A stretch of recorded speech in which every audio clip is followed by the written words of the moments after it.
আসসালামু আলাইকুম, কি অবস্থা সবার? কেমন আছি সবাই? বহুদিন পরে তোমাদের সামনে হাজির হইলাম আজকে ইফতারের পর। আশা করি সবাই ভালো আছো, পরিবার পরিজন নিয়ে সবাই খুব ভালো ইফতার করলাম। যদিও আমরা অফিসে ইফতার সেরে নিয়েছি। একটু দ্রুত যুক্ত হয়ে যাও। আজকে একটা অসাধারণ অমায়িক সুনির্দিষ্ট খুব সুন্দর ক্লাস করব আমরা।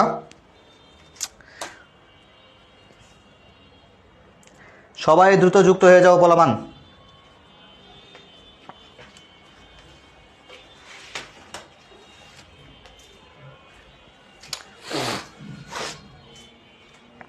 মারিজানে জাহি, ওয়ালাইকুম আসসালাম আপু, আশা করি ভালো আছো।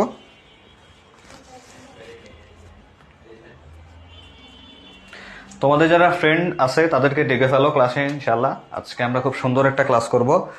আশা করব তোমাদের কিভাবে পড়ানো হবে সেটার একটা পুরা তরিকা দেখানোর জন্য।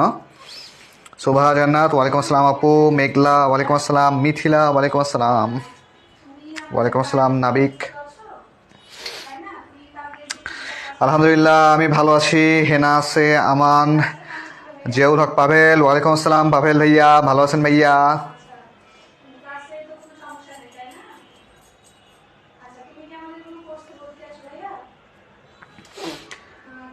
সবাই যুক্ত হয়ে যাও দ্রুত।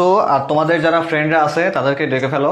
তোমাদের কিন্তু পেইড ব্যাচের পাশাপাশি ফ্রিতেও ক্লাস শুরু হয়ে গেছে ইনশাল্লাহ। যারা পেইড ব্যাচে ভর্তি হওয়া নাই আশা করবো ভর্তি হবা। যারা ফ্রি ক্লাস করতেছো আশা করি খুব সুন্দর করে ক্লাস করবা, এবং তোমাদের যারা ফ্রেন্ড আছে তাদেরকে ইনভাইট করে ডেকে আনবা যে চলো ক্লাস করি।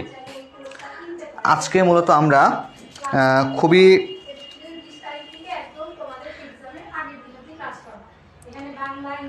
হ্যাঁ, আমাদের ঝিনুক ম্যাডাম হচ্ছে কথা বলতেছে, কল দিচ্ছে আর কি স্টুডেন্টদের যুক্তিবিদ্যা ক্লাসের, এই জন্য ম্যাডামকেও শোনা যাচ্ছে। আজকে আমরা মূলত হচ্ছে চেষ্টা করব সিকিউ কিভাবে আসে সেই জিনিসটা পড়ার জন্য, আর কিছু এমসিকিউ লাইভ টেস্ট হবে তোমাদের। যে আমি তো তোমাদের এই অধ্যায়টা আগে পড়াই দিয়েছিলাম, কিন্তু তার উপর টেস্ট নেওয়া বাকি ছিল, যে আমরা কিভাবে এমসিকিউ গুলো সলভ করব কিংবা কিভাবে সিকিউ লিখবো। কিভাবে আজকে বলে দিব। সিকিউতে 70-এর ভেতরে 62 থেকে 63 নাম্বার হাতের নাগালে রাখা যায়, মানে এটাও কল্পনার বাইরে না, কল্পনার ভেতরে আর কি। সেটা মূলত আজকে আমরা প্রকাশ করব। যারা যারা সালাম দিছ, ওয়ালাইকুম আসসালাম। সিমি, ওয়ালাইকুম আসসালাম আপু। জুলি, নওরিন, লিজা, করিম, বিথি, সবাইকে ওয়ালাইকুম আসসালাম একসঙ্গে।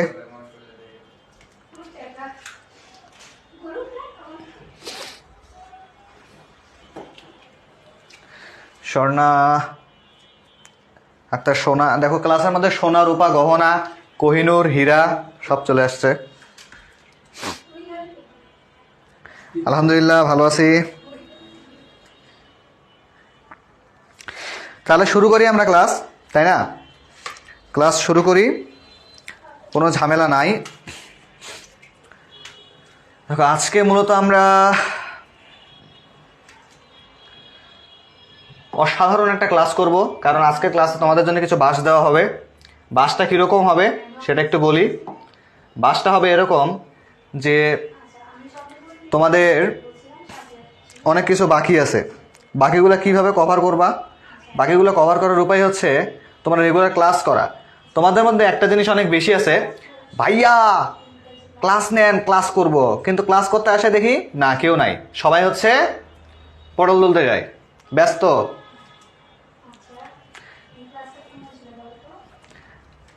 পায়েল আমার কমেন্ট পড়েন। হ্যাঁ, কমেন্ট পড়ার জন্য দাঁড়াইছি। যারা যারা কমেন্ট করবে সবারই কমেন্ট এক এক করে পড়া হবে, আর এমসিকিউ ধরা হবে এবং বাস দেওয়া হবে।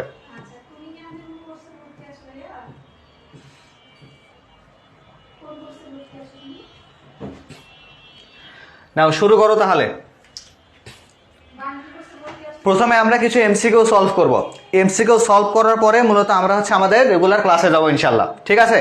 তো যারা যারা আসি, কয়েকটা খুবই সাধারণ সাধারণ এমসিকিউ আছে, এমসিকিউগুলা সলভ করা শুরু করি।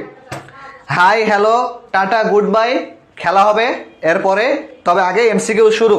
নাও 1 নম্বর এমসিকিউ শুরু করো। খুবই সহজ প্রশ্ন দিয়ে আমরা শুরু করব, খুবই সহজ প্রশ্ন। আনিশা তাসলিম, ওয়ালাইকুম আসসালাম আপু। তানিয়া, ওয়ালাইকুম আসসালাম। একের গ।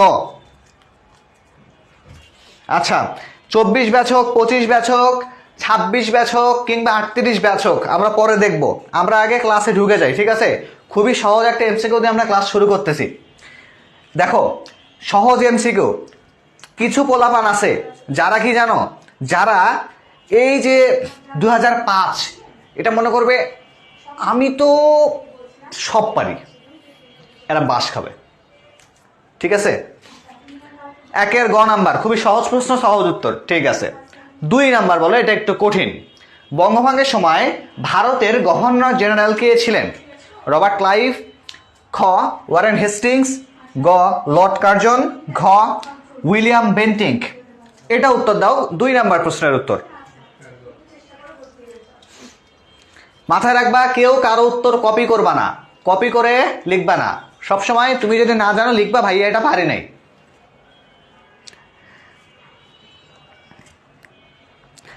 যারা কিছুই পারে না তাদের জন্য আমরা আলাদা একটা কোর্স নামাবো। সেই কোর্স হচ্ছে পিটানোর কোর্স। দিন রাত তাদেরকে বেতানো হবে, 3 বেলা বেতানো হবে।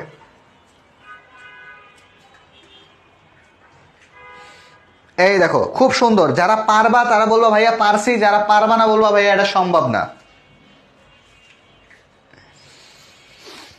অনেকে বলতেছে লর্ড কার্জন, অনেকে বলতেছে ভাইয়া পারি না। যারা সালাম দিয়েছো ওয়ালাইকুম আসসালাম। দেখছো, উত্তরটা ঠিক হয়ে গেল। উত্তর হচ্ছে লর্ড কার্জন। খুব গুরুত্বপূর্ণ একটা এমসিকিউ।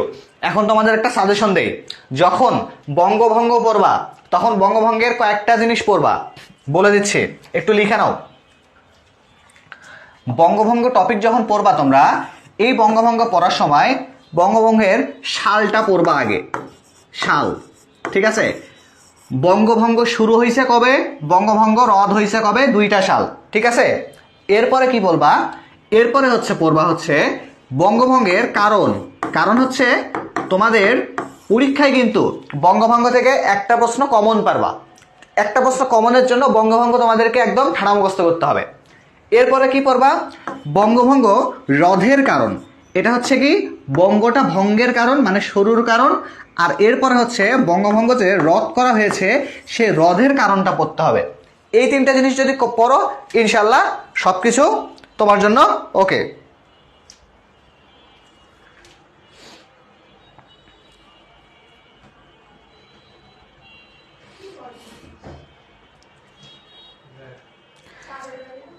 আলহামদুলিল্লাহ।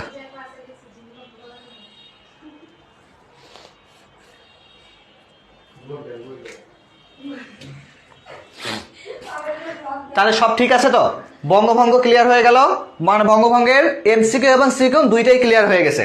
এরপরে আর কোনো ঝামেলা নাই। আচ্ছা, পরবর্তী এমসিকিউতে যাই। আজকে আমাদের বলছি তো ক্লাসের মূল লক্ষ্য হচ্ছে এমসিকিউ। ঠিক আছে? এমসিকিউ জিনিসটা কিভাবে আসে টেস্ট করলাম। মূলত সিকিউ এর উপর ক্লাসটা হবে। কিভাবে সিকিউটা লিখবো, আমাদের সময় কম, খুব সংক্ষেপে লিখবো, তোমাদের জন্য ইনশাল্লাহ কাজে লাগবে।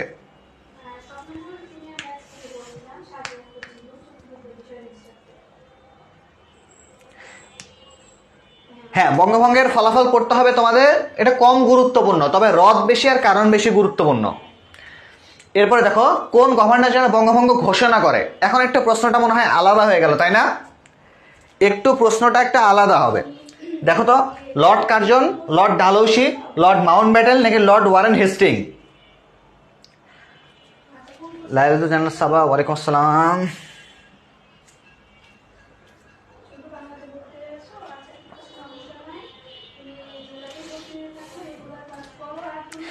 ডি হবে। অনেকে বলতেছে 3-এর ডি বলতেছে, অনেকে বলতেছে 3-এর এ। কনফিউশন তৈরি হয়ে যাচ্ছে, তাই না?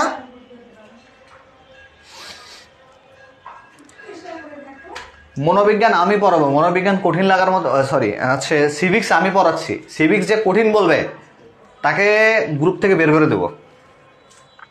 সিভিক্স কঠিন লাগার কোনো কিচ্ছু নাই, অত্যন্ত সহজ একটা সাবজেক্ট, শুধু ক্লাস করবা। উত্তরটা এ হবে। ঘ মনে হয় না।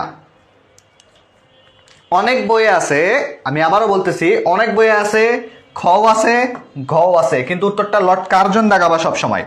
এটা একটু স্ক্রিনশট নিয়ে নাও। এখন দেখো, আর একটা সমাধান দিয়ে দেই, প্রশ্নটার মধ্যে ঝামেলাটা কিরকম বুঝাচ্ছি। যদি অপশনে লর্ড কার্জন না থাকে, যদি ধরো তৌফিক ভাইয়া লেখা থাকে, ঠিক আছে, উত্তরটা কিন্তু তৌফিক ভাইয়া হবে। ধরো তৌফিক ভাইয়া লেখা নাই, ইন কেস ধরো এখানে লেখা আছে কি কুদ্দুস, তাহলে উত্তরটা হবে হচ্ছে লর্ড ওয়ারেন হেস্টিংস। মাথায় রাখতে হবে হচ্ছে কি, মনে থাকে না, এটাই তো সমস্যা। সমস্যার কোনো কিছু নাই, সমাধান করে দিচ্ছি। দেখো, যদি লর্ড কার্জন না থাকে উত্তর হবে হচ্ছে ওয়ারেন হেস্টিংস, যদি কার্জন থাকে উত্তর হবে হচ্ছে কার্জন। কথা ক্লিয়ার না, বেজার আছে? একবারে সহজ। এরপরে বঙ্গভঙ্গের সময় পশ্চিমবঙ্গের প্রদেশের গভর্নর কে ছিল? Curzon, Andrew Fraser, Lord Lytton নাকি লর্ড ডাফরিন? এরপরেরটা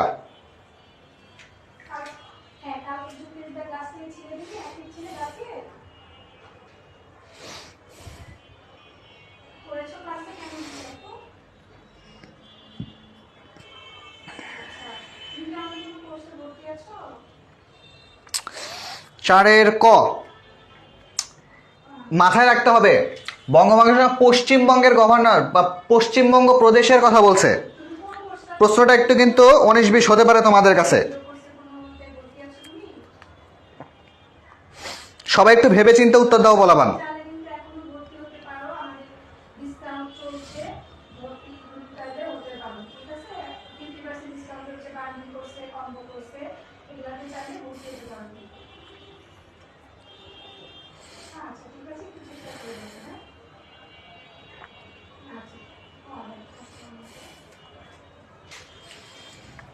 উত্তর চলমান। দেখো, বঙ্গভঙ্গের সময় পশ্চিম যে বঙ্গটা ছিল, পশ্চিমবঙ্গের জন্য ছিল হচ্ছে অ্যান্ড্রু ফ্রেজার। এখন দেখো, খেয়াল করো, অনেকে বলতেছো কার্জন, অনেকে বলতেছো লিটন, কিন্তু না, উত্তরটা হবে হচ্ছে অ্যান্ড্রু ফ্রেজার। দুইটা অংশ ছিল, ঠিক আছে, একটা হচ্ছে পূর্ব অঞ্চল আর একটা হচ্ছে পশ্চিম অঞ্চল। পূর্ব অঞ্চলের জন্য ছিল হচ্ছে বামফিল্ড ফুলার। বামফিল্ড ফুলার উনি হচ্ছে কি ছিল, পূর্ববঙ্গের জন্য ছিল। আর পশ্চিমবঙ্গের জন্য তাহলে কাকে রাখা হচ্ছে? পশ্চিমবঙ্গের জন্য হচ্ছে আমাদের অ্যান্ড্রুকে, ঠিক আছে। এমসিকিউতে একটু ঝামেলা আছে, ইনশাল্লাহ এমসিকিউ ঝামেলাও থাকবে না। এরপরে দেখো, মহাবিদ্রোহ বা সিপাহী বিদ্রোহ হয় কত সালে? 5 নাম্বার প্রশ্নের উত্তর দাও।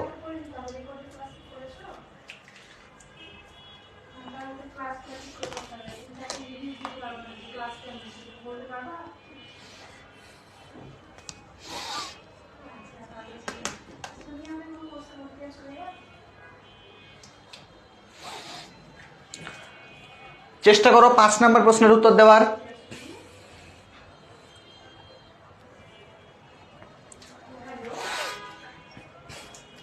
দেখো, এই এমসিকিউ গুলো কিন্তু যখন আমি তোমাদের এই অধ্যায়টার গতানুগতিক স্লাইড পড়াচ্ছিলাম, তখন কিন্তু এটা সম্পর্কে স্পষ্ট ধারণা দেওয়া ছিল, এইভাবে এমসিকিউ গুলো আসতে পারে। আমার এখনো মনে আছে, তোমাদের মধ্যে কারো যদি সন্দেহ থাকে, এখন ক্লাস থেকে বের হয়ে আমার ওই ক্লাসটা খুঁজে বের করে শুধু দেখবা যে ওই জায়গাতে মার্ক করে দিছিলাম কিনা, যে ভাইয়া পূর্ববঙ্গের জন্য এটা, পশ্চিমবঙ্গের জন্য এটা, এই সময় ইনি গভর্নর ছিল, এই সময় ইনি গভর্নর ছিল, ঠিক আছে। তাহলেই দেখবা যে এই এমসিকিউগুলো ক্লাসেই কিন্তু পড়াই দিছি। জিনিসগুলো তোমাদেরকে খুবই সুন্দরভাবে আগেই পড়ানো হয়ে গেছে। উত্তর তাহলে কি আসছে? সিপাহী বিদ্রোহ কত সালে? 1757, 1760, 1830, 1857। তাহলে উত্তর কি হচ্ছে? 1857 সালে।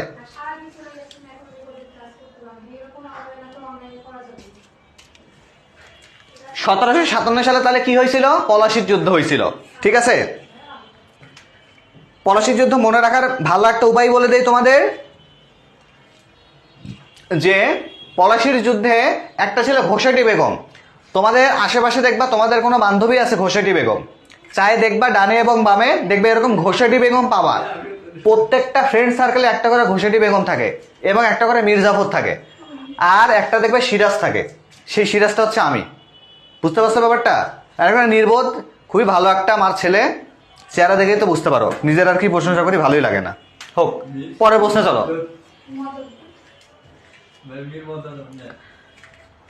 কোন আইন দ্বারা ইস্ট ইন্ডিয়া কোম্পানির পরিবর্তে ভারতবর্ষে সরাসরি ব্রিটিশ শাসন প্রতিষ্ঠিত হয়? কোন আইন দ্বারা? খুবই সুন্দর, খুবই সুন্দর, খেয়াল করে দেখো। 1873 সালের রেগুলেটিং অ্যাক্ট, 1873 সালের চিরস্থায়ী আন্দোলন বা চিরস্থায়ী বন্দোবস্ত, চিরস্থায়ী আইন, কিংবা 1884 সালের ব্র্যাড পিটের ভারত শাসন আইন, এরপরে 1857 সালের ভারত শাসন আইন। মাথায় রাখতে হবে কি বলছে, ইস্ট ইন্ডিয়া কোম্পানির পরিবর্তে ভারতবর্ষে সরাসরি ব্রিটিশ শাসন প্রতিষ্ঠা হয়েছে। প্রশ্নটা কিন্তু একটু পুরাতন প্রশ্ন।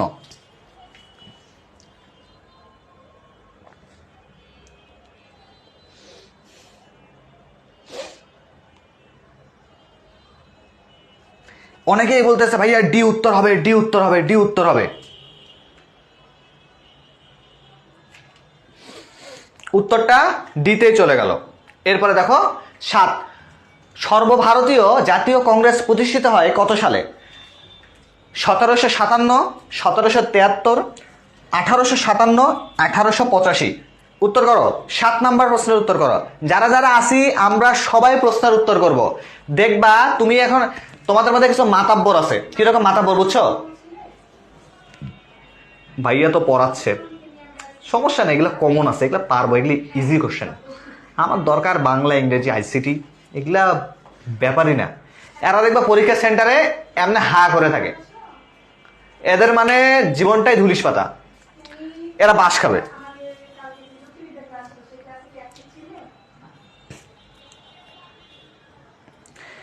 উত্তর ডি হবে, হ্যাঁ। আচ্ছা তাহলে এটার উত্তর দাও তো দেখি। উপমহাদেশের সর্বপ্রথম রাজনৈতিক দল তাহলে কত সালে? উপমহাদেশেরটা বলো।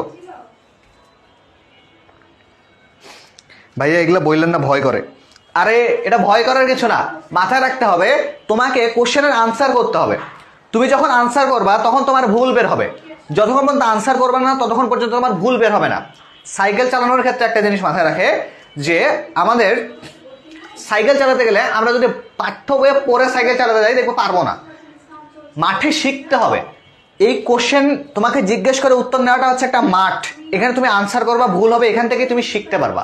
এটা তোমার জন্য বেস্ট অপরচুনিটি টু লার্ন। তাহলে অনেকে বলতেছে উত্তর, এটা তো অনেক প্রকার উত্তর আসতেছে। যেমন কি উত্তর আসতেছে, অনেকে বলতেছে 1861, অনেকে বলতেছে হচ্ছে জানি না, জানি নাটাও একটা উত্তর। আচ্ছা ঠিক আছে,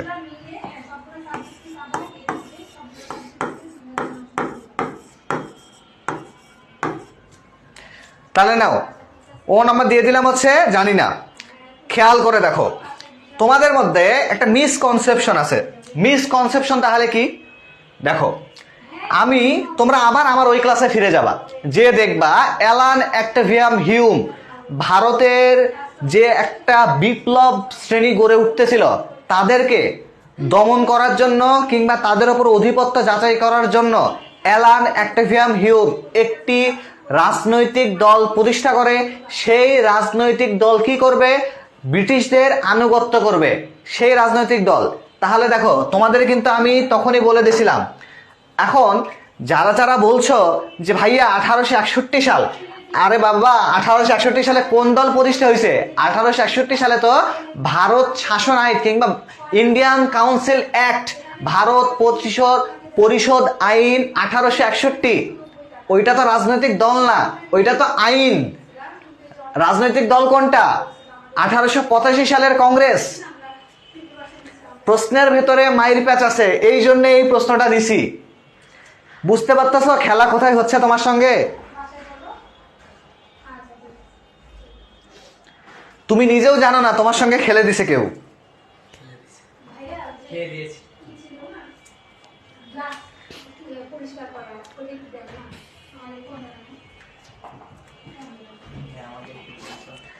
দেখো অনেকেই বলছিল 1861, সবাই তো ক্লিয়ার নাকি?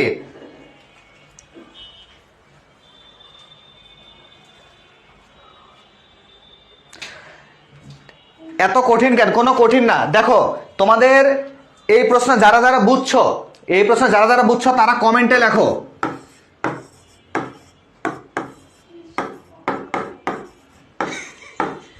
যারা যারা এই প্রশ্নটা বুঝছো তারা কমেন্টে এটা লেখো, খুব দ্রুত লেখো, আমাদের কাছে সময় খুবই কম।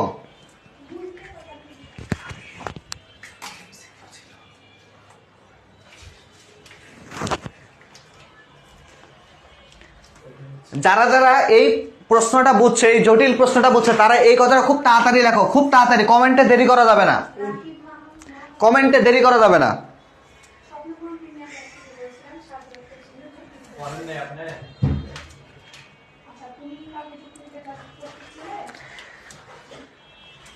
ভাইয়া এফআরবি ব্যাচে ভর্তি ডেটার কতদিন? আমি গ্রুপে গুলোতে ভর্তি হতে চাই।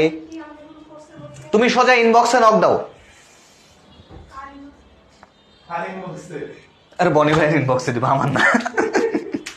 তুমি পেজে মেসেজ দাও,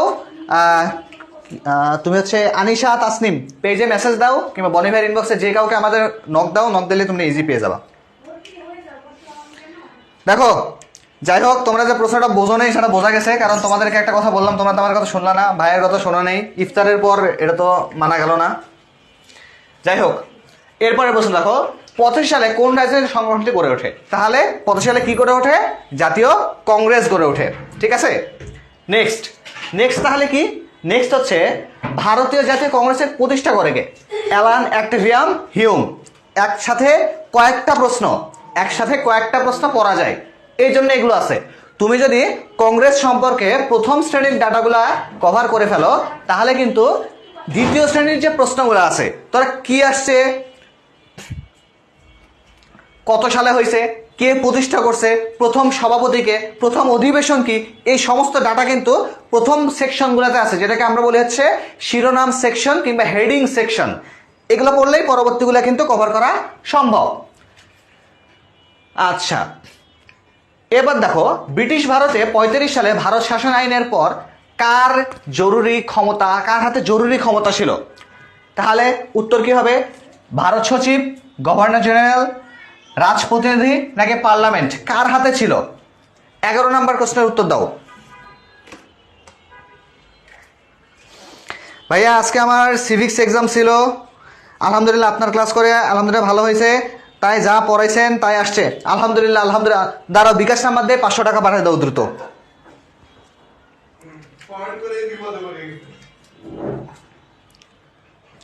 এটা তৌফিক ভাই না, আমার নাম তৌফিক না, আমার নাম হচ্ছে মোহাম্মদ বনিয়ামিন। আমি ইংরেজি পড়াই, ভুল করে আজকে সিভিক্স পড়াচ্ছি। তৌফিক ভাই বাসায় গেছে, তৌফিক ভাই আসলে তৌফিক ভাই পড়াবে।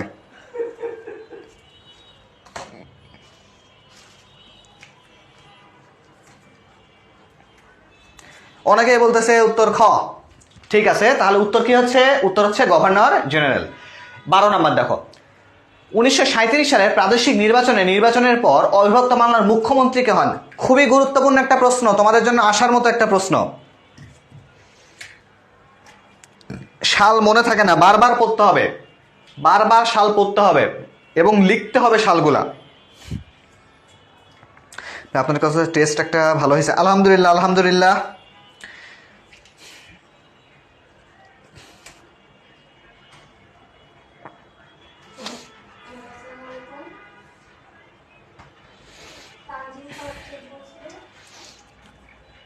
তাহলে উত্তর কি হচ্ছে? একে ফজলুল হক, তাই না? এরপরে দেখো 13 নাম্বার দেখো, ভারতীয় উপমহাদেশে মুসলমানদের জন্য পৃথক নির্বাচন ব্যবস্থা চালু হয় কত সালে? 13 নাম্বার প্রশ্নের উত্তর দাও। এটা একটু কঠিন প্রশ্ন, আনিশা উত্তর হয় নাই। কমার্স স্টুডেন্ট ক্লাসটা দেখতে আসলাম, অবশ্যই ক্লাস করতে হবে। পাপ্পু বসাক, খেয়াল করে দেখো, এখানে বলছে মুসলিমদের জন্য পৃথক দল না, পৃথক নির্বাচনের কথা বলছে। উত্তর তাহলে কত? 9 সালে পৃথক নির্বাচন হয়। এখন খেয়াল রাখতে হবে 9 সালে তাহলে আরেকটা জিনিস হয়, সেই জিনিসটার নাম কি? সেটা হচ্ছে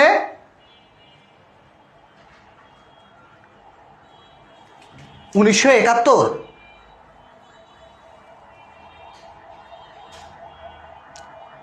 মাথা নষ্ট, এই 1971-এর আগেও তো নির্বাচন হয়েছে, 54 সালে নির্বাচন, তাহলে কোনটা?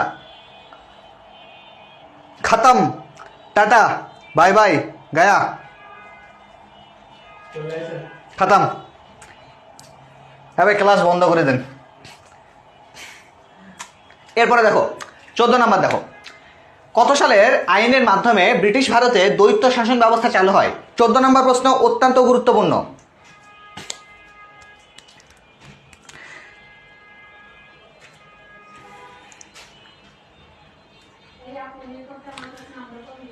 কত সালে আইনের মাধ্যমে ভারতে দ্বৈত শাসন চালু হয়? 9 সালে মর্লেমিন্টো আইন হয়েছিল।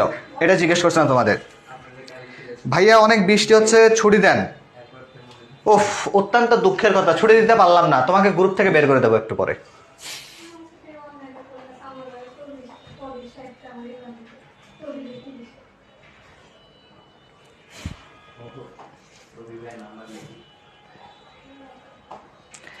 অনেকে উত্তর দিচ্ছে গ নাম্বার। চলো দেখা যাক তাহলে। উত্তর হচ্ছে গ নাম্বার, 1919 সালে। খুব সুন্দর। এরপরে দেখো, ভারতবর্ষের কোন আইনে প্রদেশগুলিতে দ্বৈত শাসন ব্যবস্থা প্রবর্তিত হয়? 61 সালের ভারতীয় কাউন্সিল আইন, 9 সালের ভারতীয় কাউন্সিল আইন, 19 সালের ভারতীয় শাসন আইন, 35 সালের ভারত শাসন আইন। এই শোনো, গোয়েন্দারি করে কখনো কিন্তু এটা মিলাই ফেলবা না, মাথায় রাখবা।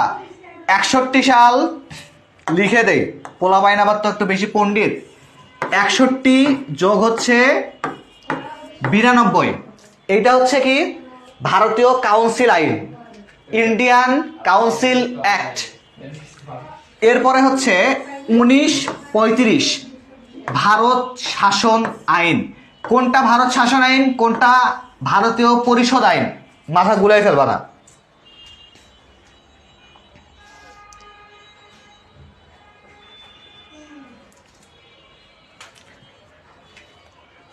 এই প্রশ্নগুলো যারা ভালো মতো পড়বা তারা পরীক্ষায় কিন্তু কমন পাবা। পরীক্ষায় কিন্তু এক অধ্যায় থেকে ইনশাল্লাহ যেগুলো প্রশ্ন পড়াবো সেগুলোই পরীক্ষায় পাবা, তোমরা একদম হুবহু পাবা, আমার চেহারার মতো পরিষ্কার। দ্বৈত ব্যবস্থা কি ভাই? আজকে পড়াবো না দ্বৈত ব্যবস্থা। খুব সুন্দর করে দ্বৈত ব্যবস্থা পড়াইছি, ঠিক যে তোমরা আবার প্রথম ক্লাসটা করবা। উত্তর হচ্ছে কি? উত্তর হচ্ছে গ নাম্বার, 19 সালের ভারত শাসন আইনের মাধ্যমে। এরপরে দেখো, দ্বৈত শাসন বলতে কোন ধরনের শাসককে বোঝানো হয়? এই যে খেয়াল করো, একটু আগে কে জানি কমেন্ট করছিলাম,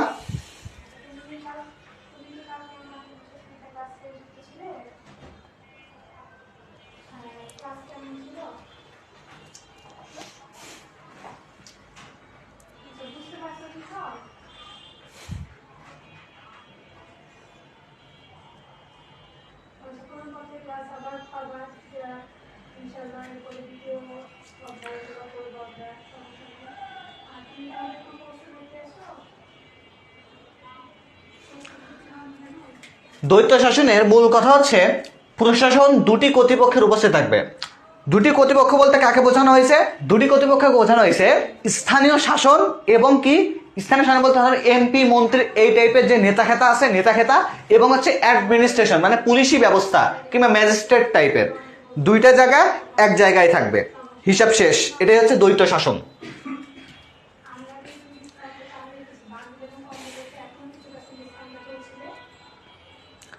এরপরে দেখো, 1919 সালের ভারত শাসন আইন অনুযায়ী প্রকৃত ক্ষমতাধর কে ছিল? গভর্নর জেনারেল, রাষ্ট্রীয় সভার সদস্যরা, প্রাদেশিক মন্ত্রী পরিষদের সদস্যরা, ব্যবস্থাপক সভার সদস্যরা।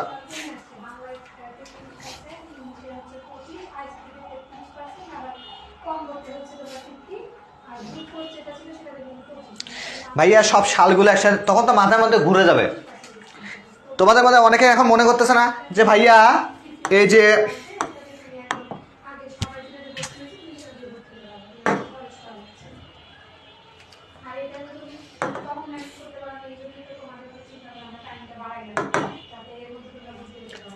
ওহ, একটু দাঁড়াও, জিনিসটা আমি বলে দিচ্ছি। সেটা হচ্ছে যে তোমাদের মনে হয় যে ভাইয়া 1861, 1892, 1905, 1906, 1911, 1900, তোমাকে টপিক ওয়াইজ পড়তে হবে, তাহলে জিনিসগুলো গল্প আকারে পড়বা। গল্প আকারে যত পড়বা তত বেশি মাথার মধ্যে ক্যাচ করবে জিনিসগুলা। এফআরবিতে 20-এর পর থেকে ক্লাস হবে, এপ্রিল 20।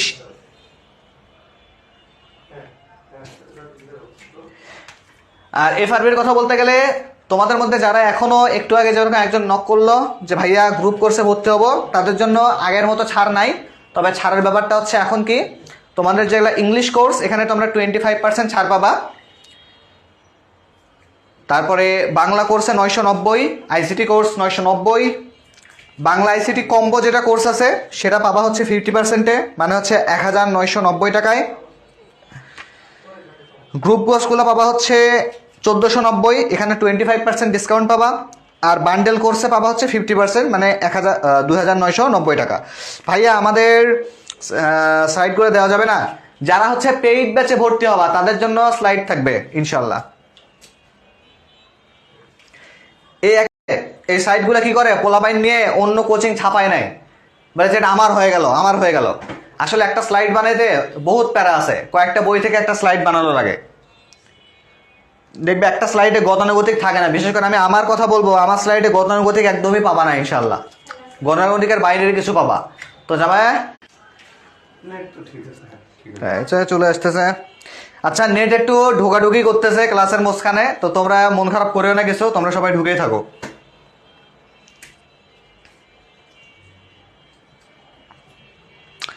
নেট ইফতার করছে, তো ইফতারের পর একটু মেজাজটা খারাপ আছে, আর কি বলবো। 3-4টা দেখা যাচ্ছে নিজেকে।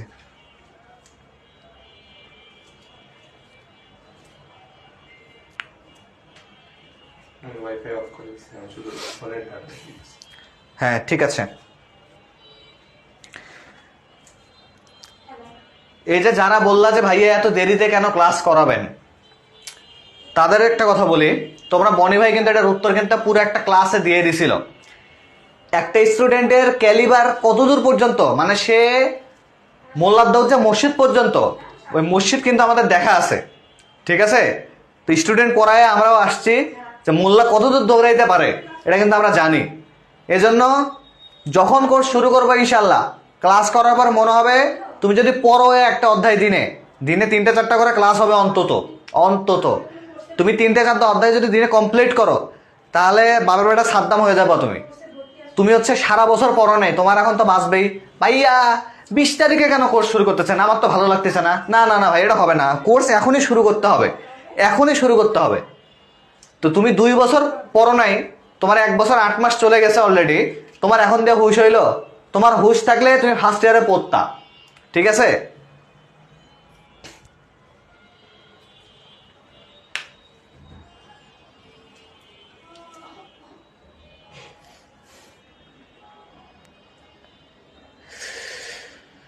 লা হাওলা ওয়ালা কুওয়াতা ইল্লা বিল্লাহিল আযীম। নাও এখন উত্তর দাও, 19 নম্বর প্রশ্নের উত্তর দাও।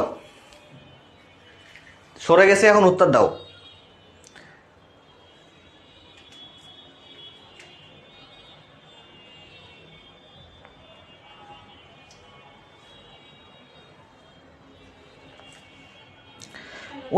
কারা কারা ছিল?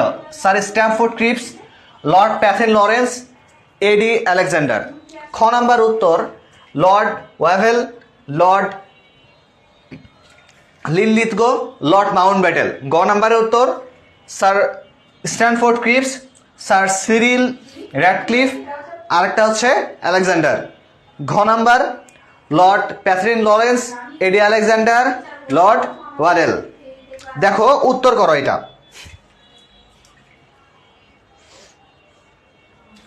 ভাইয়া আপনারা কোর্সে রেগুলার যে অধ্যায়গুলো পড়াবেন সেগুলো পড়লেই তো হয়ে যাবে, সেগুলো পড়লে 100% হয়ে যাবে।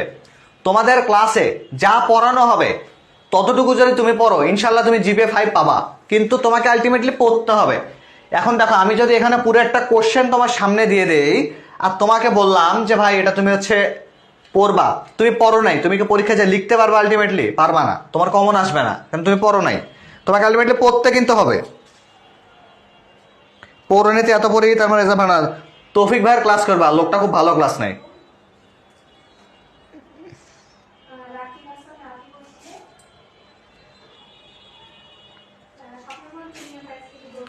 আচ্ছা, এটার উত্তর তাহলে কোনটা? এটার উত্তর হচ্ছে ক নাম্বার, প্যাথেডিন লরেন্স এবং আলেকজান্ডার। এটা হচ্ছে মন্ত্রী মিশনের সদস্য ছিল, তোমাদের বলছিলাম যে এটা পড়তে হবে। এখন দেখো খেয়াল আছে, মন্ত্রী মিশন 46 সালে যে হয়েছে, ঠিক আছে? মন্ত্রী মিশন 46 হওয়ার পরে 47-এ যখন দেশ ভাগ হয়েছে, এই দেশ ভাগের সময় কিন্তু লর্ড মাউন্টব্যাটেন কমিটির সদস্য হয়েছে, সেটা কিন্তু জিজ্ঞেস করেনি তোমাকে।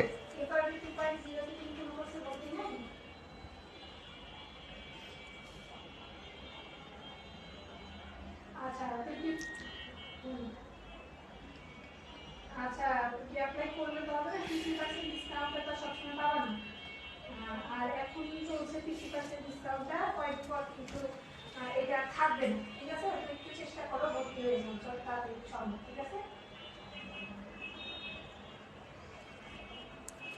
বুঝতে পারছি। ভালো পড়তে হবে, এটা হচ্ছে মূল কথা। দিয়েছিলাম তোমার পিডিএফ পাবো সে আশায় করছে ভর্তি হয়ে যাবে। অবশ্যই পিডিএফ পাবা, কেন পাবা না? এবার বলো, জালিয়ানবাগ হত্যাকাণ্ড সংঘটিত হয় কত সালে? 19, 20, 21 নাকি 12?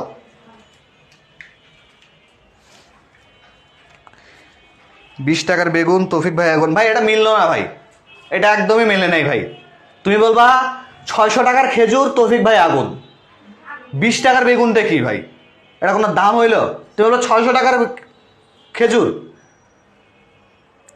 হ্যাঁ, পোলাপানে শিখাইতে পারলাম না।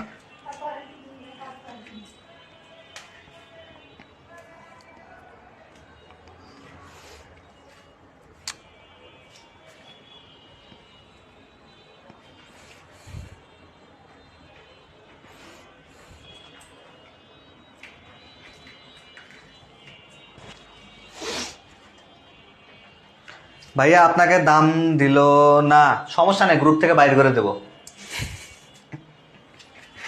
দেখো 20 নম্বরের উত্তর হচ্ছে 19 সালে, ঠিক আছে? এখন আমরা পড়বো হচ্ছে মূলত সৃজনশীল প্রশ্ন পড়ব, ঠিক আছে? এখন তোমাদের সব থেকে ইন্টারেস্টিং একটা বিষয় হচ্ছে কি, সৃজনশীল। ভাইয়া সৃজনশীল লিখবো কিভাবে? ইনশাল্লাহ সবাই একটু ফোকাস করো। সৃজনশীল লেখার নিয়মটা একটা তোমাদেরকে বলে দেই, কিভাবে সৃজনশীল লিখবা, কিভাবে সৃজনশীল লিখে ভালো মার্ক ক্যারি করা যায়, বুঝছো?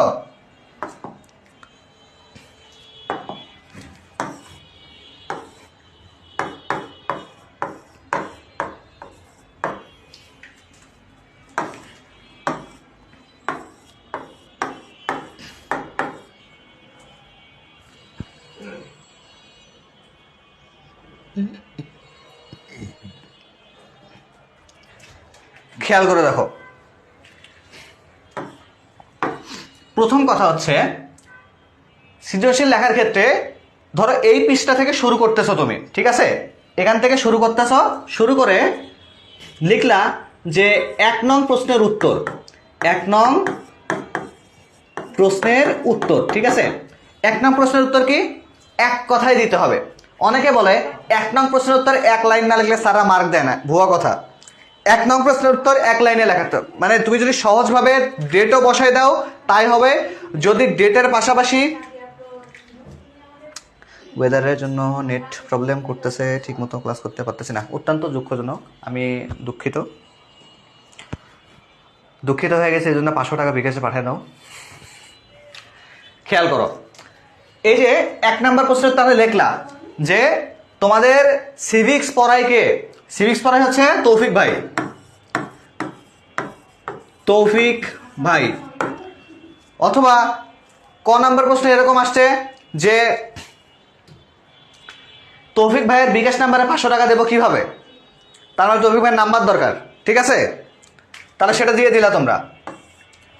এরপরে হচ্ছে খ নাম্বার প্রশ্ন, একই, এই যে বিকাশ পাঠানোর দায়িত্ব হচ্ছে এটা, ঠিক আছে?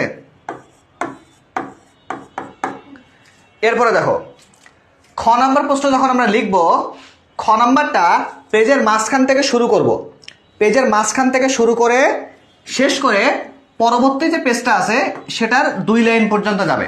মোটে খ নাম্বারটা হবে হচ্ছে কোথা, খ নাম্বারটা হবে হচ্ছে বেশি হলে 12 লাইন কিংবা বেশি হলে 10 লাইন, এর বেশি হবে না।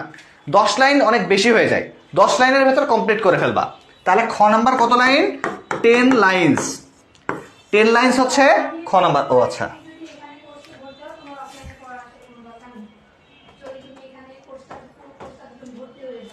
এটাই সাইন্স। এবার দেখো, এটা খ নাম্বার এখানে শেষ হয়ে গেল। তাহলে এখানে লেখো গ নং। গ নং কতখানি লিখবো? এটা হচ্ছে ম্যাক্সিমাম মানুষের টেনশন, ভাই গ নাম্বার লিখবো কতখানি, মাথা কাজ করতেছে না। ইজি। গ নাম্বার পেজের উপর থেকে শুরু করবা, পুরা পেজ লিখবা, অপর পেজের হাফ পর্যন্ত যাবা। মাথায় রাখবা, গ নাম্বারের স্ট্যান্ডার্ড পেজ মার্ক হচ্ছে কিংবা লাইন হচ্ছে 1 পেজ সম্পূর্ণ লেখা, অন্য পেজের 3 থেকে 4 লাইন যাওয়া। স্ট্যান্ডার্ড ভাবে যদি বলি তাহলে গ নাম্বারের দৈর্ঘ্য হবে 16 থেকে 17 লাইন। গ নাম্বারের দৈর্ঘ্য হচ্ছে 16 থেকে 17 লাইন। এখন দেখো কিছু কিছু পোলাপাইন আছে, এই পোলাপাইন কিরকম, এদের লেখার সিস্টেম আবার আলাদা। এরা কি করে বুঝছো, এখানে লিখলো 1 নং প্রশ্নের গ নাম্বারের উত্তর লিখলো, ঠিক আছে, লেখা শুরু করলে এখানে লিখলো আমি, এখান থেকে আবার লেখাটা বাঁকা হয়ে গেল, কিরকম হলো, ছাগল, নিচে আবার আরেকবার লিখলো খাই। এরপরে দ্বিতীয় লাইন, ছাগল পাতা চাবাই। দেখো এই যদি হয় লেখা যে আমি ছাগল খাই এবং ছাগল পাতা চাবাই, তাহলে তো টিচার তো মনে করো খাতা ও ছাড়িয়ে দেবে সবকিছু। এরকম করা যাবে না, ডিসেন্ট ভাবে লিখতে হবে। ডিসেন্ট ভাবে কিরকম, ডিসেন্ট হচ্ছে এই যে এইভাবে লাইন যাবে, এইভাবে এক পেজে 14 লাইন লিখবা অথবা 13 লাইন লিখবা, এটা হচ্ছে স্ট্যান্ডার্ড মার্ক। 14 কিংবা 13 লাইন লিখে অপর পেজে 3 থেকে 4 লাইন লিখে গ নাম্বার শেষ করে দিলা, ঠিক আছে। এই পেজে আসবে 3 থেকে 4 লাইন, ঠিক আছে। এরপরে ঘ নাম্বারটা লিখবা হচ্ছে 2 পাতা। গ নাম্বারের থেকে আবার ঘ নাম্বারটা একটু বেশি লিখবা, কারণ ওখানে 4 মার্ক, গ নাম্বার হচ্ছে 3 মার্ক।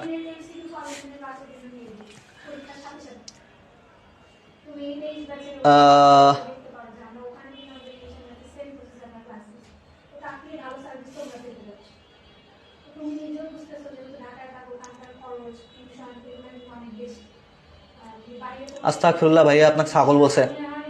আনিসুর রহমান, দেখবা মাথায় রাখবা, তোমরা যতক্ষণ মজা করবা আমিও মজা করব, কিন্তু তোমার আমার বেশি টানলে আমি তোমার গ্রুপ থেকে বের করে দেব, এটাই হচ্ছে সায়েন্স। এজন্য সবসময় জিব্বাটা বাইরে বের করবা না, জিব্বাটা ভেতরে রাখবা। আমরা জিব্বা বাইরে বের করলে সমস্যা নাই, কিন্তু তুমি বেশি জিব্বা বাইর করলে মেরে দেবো।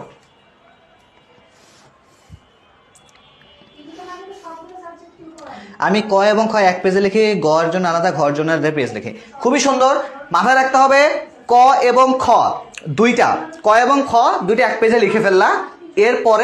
এরপরে কি, এরপরে সহজ কথা, গ নাম্বার এক পেজে লিখলা, আর এক পেজে 2 লাইন লিখলা, ঘ নাম্বারটা কাটায় 2 পেজ লিখলা, কিংবা 2 পেজের থেকে একটু কম, মানে শেষে 2 লাইন এখানে উপসংহার লিখে বাদ দিলা, এখানে হচ্ছে 2 ইঞ্চি ফাঁকা থাকলো, এইভাবে লিখবা। আনিসুর রহমান সাবধান।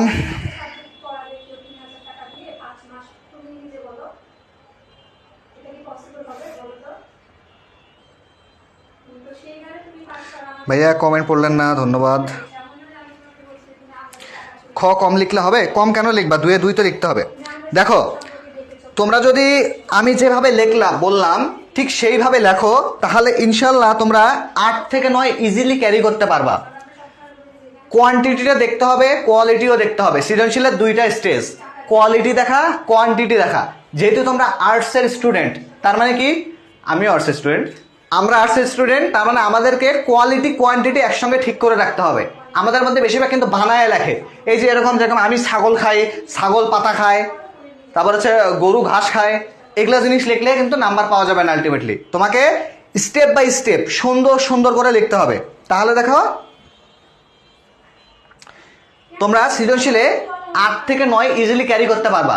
তুমি যদি 8 থেকে 9 ক্যারি করতে পারো, তাহলে দেখবা টোটাল তুমি সিকিউতে যে 70-এর ভেতরে তুমি ইজিলি 58 ক্রস করতে পারবা।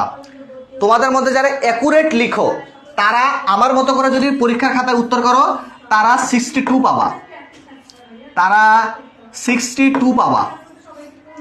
যারা একদম অ্যাকুরেট লিখো, যেভাবে বললাম ঠিক সেরকম যদি দেখো, 62 পাবা। আমি সবসময় এই নিয়মে লিখি, কিন্তু কলেজের স্যাররা কিপটামি করে নাম্বার দেয় না। আলটিমেটলি কলেজের স্যার ব্যাপক কিপটা হয়।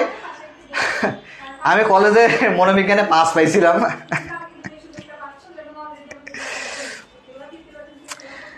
সাদিয়া জান্নাত লিজা, এটা পড়লাম আপু, ঠিক আছে। সবাই তো ক্লিয়ার, তাই না?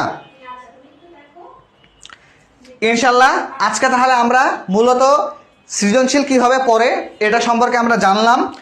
আর এর পাশাপাশি আমরা জানলাম হচ্ছে কি, কিভাবে সর্বোচ্চ ভালো ফলাফল আমরা বয়ে আনতে পারি। ঠিক আছে, ইনশাল্লাহ সবাই ভালো থাকো, সবার জন্য দোয়া থাকলো। যারা যারা এখন বলতেছো ভাইয়া পেইড কোর্সে ভর্তি হবো, তারা ইনবক্সে নক দিতে পারো, যে কারো ইনবক্সে নক দিতে পারলা। একটু আগে দেখলাম কে জানি বললা, আইডি তো আছে, ইনবক্সে নক করবা, নক করে জেনে নেবা কিভাবে ভর্তি হতে হবে। আর ইনশাল্লাহ পেইড বেসের ক্লাস 20 তারিখ থেকে শুরু হবে। এর আগে তোমাদের ফ্রি সার্কেল চলতেছে অলরেডি, কোনো সমস্যা হলে আমরা তোমাদের সঙ্গেই আছি। ভালো কিছু করো, সবার জন্য দোয়া, সবার জন্য ভালোবাসা। সবাইকে আসসালামু আলাইকুম।